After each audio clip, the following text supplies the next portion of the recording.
Hi, நம்ம காலத்த tiffin video தான் பார்க்க போகிறோம். ஃபஸ்ட்டு வந்து நம்ம இன்னைக்கு ரெடி பண்ண போகிறது புட்டு தான். புட்டும் பழம் தேயிலை. முதல் புட்டு மாவுக்கு இது கடையிலேருந்து வாங்கின புட்டு மாவு தான். கொஞ்சம் அளவுக்கு புட்டு ஒரு குழலுக்கு தான். கொஞ்சோண்டு புட்டு மாவு, கொஞ்சம் உப்பு, கொஞ்சம் தண்ணி ஊற்றி நல்லா விரவணும். பாருங்கள் எப்படி விரவுதுன்னு பாருங்கள். தண்ணி தெளித்து நல்லா விரவன பிறகு நல்ல விரவணும்.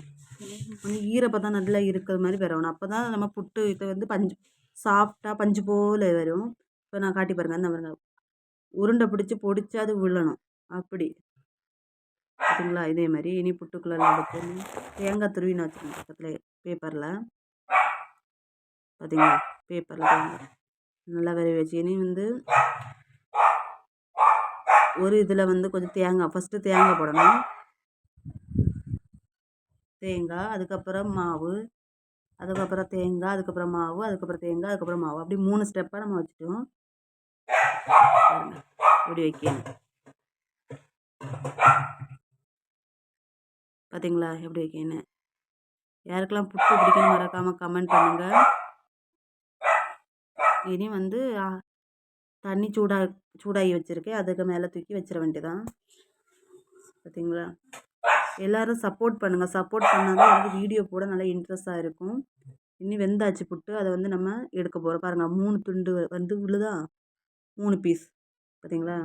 என்ன சாஃப்டாக வந்து நிறைய தேங்காய் வச்சு அவிச்சு சாப்பிட்டு பாருங்கள். சூப்பராக இருக்கும் புட்டு. யாருக்கெல்லாம் புட்டு பிடிக்குன்னு மறக்காமல் கமெண்ட் பண்ணுங்கள். அதுக்கப்புறம் பழம், சீனி, தேயிலை. சிலவங்க பயிறு, பப்படம், பழம் எல்லாம் வச்சு சாப்பிடுவாங்க. நம்மள்ட்ட பயிரும் இல்லை, இப்போ பப்படமும் இல்லை. அதனால் பழம் மட்டும்தான். பழம், கொஞ்சம் சீனியும், அதுக்கப்புறம் தேயிலை. ஆனால் புட்டுக்கு வந்து மெயின் காம்பினேஷன் தேயிலை. அப்போ தான் சூப்பராக இருக்கும். யாருக்கெல்லாம் இந்த காம்பினேஷன் பிடிச்சிருக்குன்னு மறக்காமல் கமெண்டில் சொல்லுங்கள். இந்த வீடியோ பிடிச்சா லைக், ஷேர், சப்ஸ்கிரைப் மறக்காமல் பண்ணுங்கள். சப்போர்ட் பண்ணுங்கள் எனக்கு. இன்றைக்கி நம்ம வாங்கியிருக்க மீன் வந்து பாருங்கள் என்ன பெருசு காட்டுதேன் உங்கள்கிட்ட. இது என்ன மீனுக்கு பேர் தெரியாது.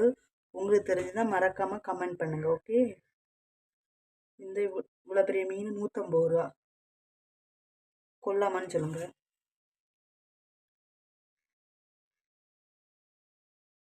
சரி, பின்ன க்ளீன் பண்ணிவிட்டு வரேன். ஹாய் ஃப்ரெண்ட்ஸ், நீ மீன் வாங்கியாச்சு. என்ன மீன் வாங்கியிருக்குன்னு பாருங்கள். பெரிய மீன் பார்த்தீங்களா? இந்த மீனுக்கு பேர் தெரியாது. உங்களுக்கு தெரிஞ்சுதான் மறக்காமல் கமெண்ட் பண்ணுங்கள். இவ்வளோ ஒரு 10-15 துண்டு மேலே வந்துச்சு. இந்த வீடியோ உங்களுக்கு பிடிச்சா லைக், ஷேர், சப்ஸ்கிரைப் பண்ணுங்கள்.